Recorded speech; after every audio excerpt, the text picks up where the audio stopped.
Aku udah lama banget gak membahas tentang perfilman dan ini channel YouTubeku sebagai dokumentasi ilmu yang pernah aku pelajari di dunia filmmaking. Dan aku orangnya nggak suka mencatat, jadi aku suka membuat video. Kalau misalkan aku lupa dengan apa yang aku pelajari, mungkin aku bisa memplay atau memutar kembali rekaman-rekaman yang pernah aku buat di channel YouTube ini. Jadi sebagai arsip dan juga sebagai penularan ilmu atau sharing session aku kepada kalian yang mungkin ingin bergerak di bidang filmmaking atau baru belajar tentang videografi ataupun fotografi. Jadi sorry banget, aku lama nggak update. Jadi kalau misalkan kamu scrolling dari channel YouTube ini, banyak banget video-video mengenai filmmaking ataupun videografi. Kamu bisa cek-cek aja di bawah. Kemarin aku habis bahas master breakdown.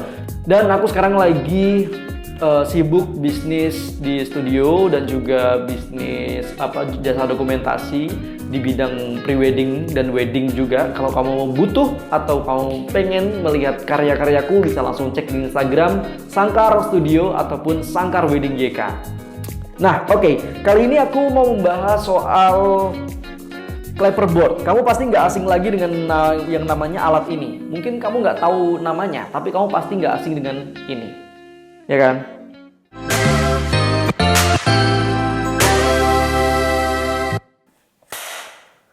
Nah guys, ini namanya clapperboard. Clapperboard ini biasanya atau difungsikan sebagai penanda take. Ya, seperti itulah ya definisi singkatnya ya, biar mudah dipahami. Jadi biasanya clapperboard ini digunakan untuk menandai take. Menandai take itu gimana bang? Maksudnya bang? Ini kan di sini ada tulisannya ya. Ini produksi, ini biasanya dipakai. Ini biasanya aku ditulisin nama produksi ataupun judul film di sini nih ya. Aku sekalian kasih tahu dan ajarin cara nulisnya di sini. Biasanya nih ditulisin nama PH ataupun nama filmnya di sini atau project yang sedang berjalan. Kamu kelihatan ya? Kalian kelihatan ya? Terus di sini ada scene yang lagi diambil tuh scene berapa?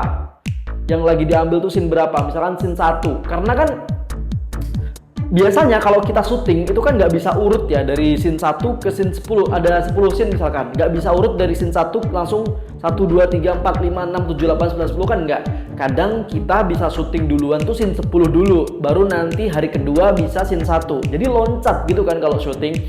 Nah, clapperboard ini sangat berfungsi ketika editing dan juga dokumentasi. Kamu sudah berapa kali take, sudah berapa kali roll ini ya, kameranya ngeroll tuh sudah berapa kali. Jadi di sini ada scene, ini untuk menandai kamu scene berapa. Ini sekarang tuh scene berapa yang lagi kamu take, scene berapa. Misalkan scene 1 ya. Ini kita hapus, sorry karena aku pernah pakai permanen, jadi mungkin ini agak susah hilang, jadi aku hilangin dulu. Biasanya kalau yang megang clapperboard itu biasanya di sini udah ada penghapus, jadi nggak repot lagi kalau misalkan mau take nyari-nyari penghapus. Jadi di sini udah disolasi pakai tisu. Nih. Jadi nggak ribet. Misalkan kamu baru take scene 1, jadi ini tinggal dicoret aja scene 1. Oke, scene 1 ya. Terus nanti cut. Nah, cut ini sebenarnya karena ini aku belinya tuh nggak custom ya. Jadi ini sudah aku beli di platform marketplace. Ini udah cut gini, tapi aku nggak suka pakai cut. Biasanya aku pakai shot. Cut ini aku ganti shot. Sama aja, maksudnya potongan keberapa gitu ya, shot. Kalau misalnya aku pakai shot. Dalam satu scene itu tersusun dari beberapa shot kan. Satu scene itu tersusun dari beberapa shot. Misalkan scene 1 tapi shotnya shot 4 dulu nih. Shot 4 dulu nih. Jadi kita tulis 4 ya. Nah, itu scene 4 ya, shot 4. Terus take-nya keberapa? Kalau kamu masih baru pertama kali take di shot 4 ini, ya udah tinggal take 1. Terus ini date-nya tuh kapan? Ini date-nya kapan? Misalkan sekarang tanggal 25 Oktober ya. Ini kapan kamu syuting? Date tuh kapan kamu syuting? Terus produserku ini biasanya aku tulis nama produsernya atau nama PH-nya. Kalau aku biasanya nama produsernya ya. Nama produsernya namanya Ridwan. Terus direktur ya sutradara ya, udah tahu ya pasti ya, direktur siapa namanya, Fikri misalkan. Nama aku sendiri nih. Nah, roll ini akan bertambah terus. Roll ini akan bertambah terus. Ini udah berapa kali kamera tuh ngeroll. Jadi misalkan kalau take Kalau take ini kan nanti ngeriset ketika scene-nya udah berubah ya. Scene-nya udah berubah, take-nya ini ngeriset. Nah, misalkan kamu baru pertama kali di hari pertama, ini roll 1. Kameramannya siapa? Nama DOP-nya. Misalnya nama DOP-nya Alwi.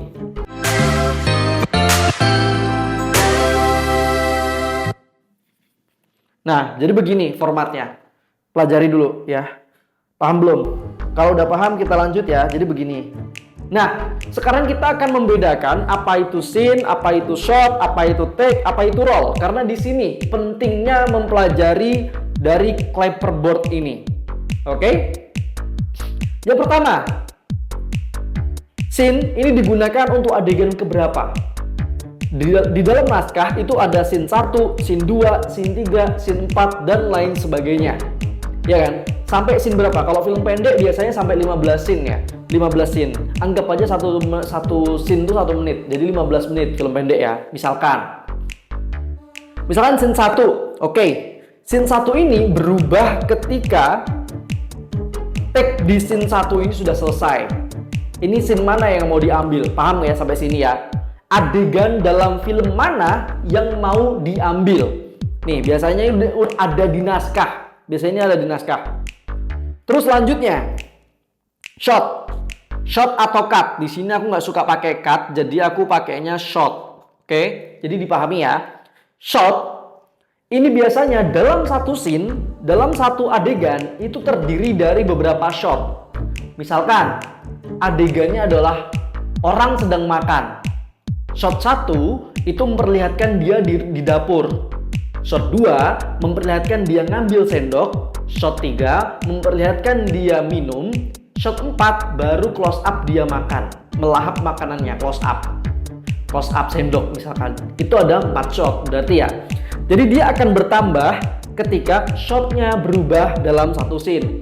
Scene-nya masih tetap ya. Misalkan kita mulai dari shot 1. Oke, scene 1 shot 1. Nah, dia dari jauh tuh melihatin di dapur. Oke, cut. Nah, oke. Shot selanjutnya next shot misalkan gitu kan, Astradanya bilang next shot. Oke, berarti shot berapa nih? Tanya Astrada. Tuh, shot 2. Oke, shot 2. Oke, shot 2 apa? Nanti atau lompat dulu ke shot 4 dulu, dari shot 1 ke shot 4 dulu juga bisa. Nah, fungsinya clapperboard itu di situ untuk menandai video yang diambil. Jadi nanti editor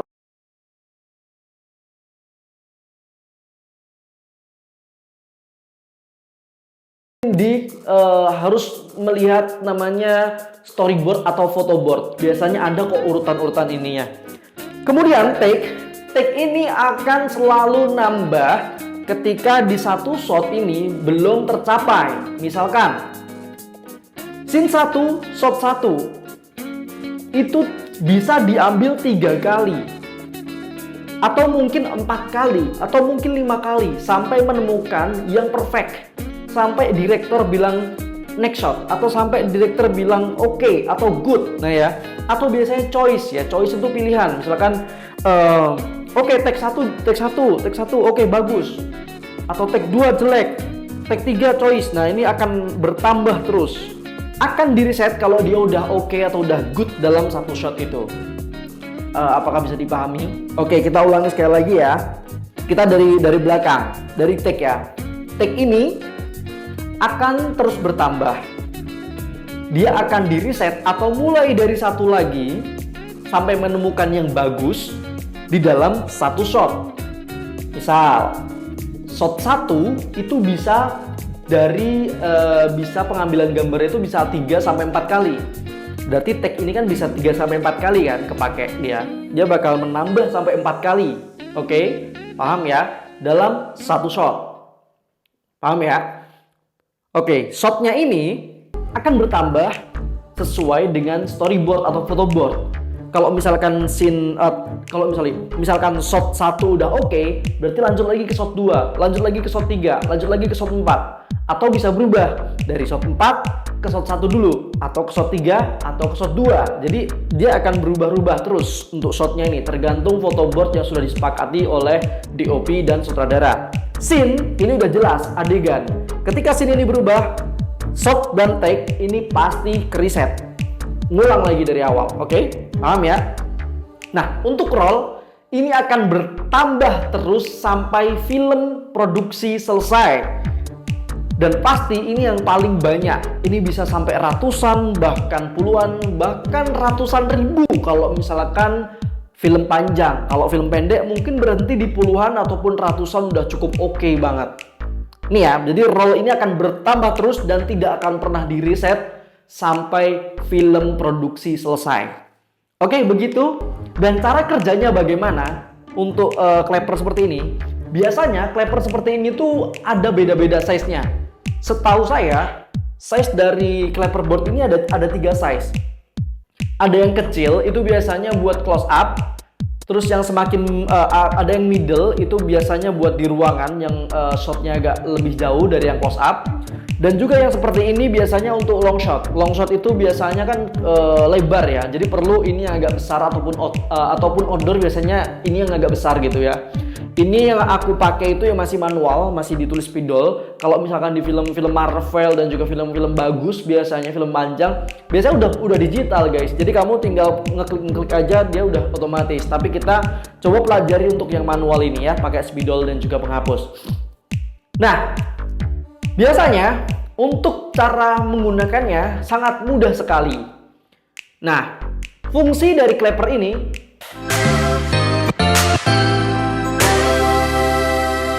jadi ini berfungsi untuk nge-clap. Untuk apa? Supaya editor mudah untuk sinkronasi ketika audio dan visualnya disinkronasi di editing. Misalkan ya, ini aku clapkan suaranya. Pasti di audio clip onku sama di audio di kamera ada sebuah peak yang naik sedikit, yang naik tinggi ke atas waveformnya, supaya mudah untuk di editing atau disinkronasi gitu ya. Kalau yang sering edit pasti paham yang aku maksud ya. Ini berfungsi banget untuk menyatukan audio dan visual di editing. Terus cara ngomongnya gimana mas gitu kan? Ngomongnya nanti bisa ditunggu aba-aba dari Astrada biasanya. Astrada. Oke. Yang paling pertama dipanggil sama Astrada, aku udah bikin video tugas dan wewenang Astrada, kamu bisa cek di videonya. Sebelum kamu kesini mungkin bisa lebih oke dan lebih mantap lagi ilmunya. Caranya adalah sound. Astrada akan bilang sound standby, oke. Kalau sound standby, terus sound roll kan, sound roll. Terus habis itu atau sound speed misalkan. Habis itu kamera roll biasanya gitu kan.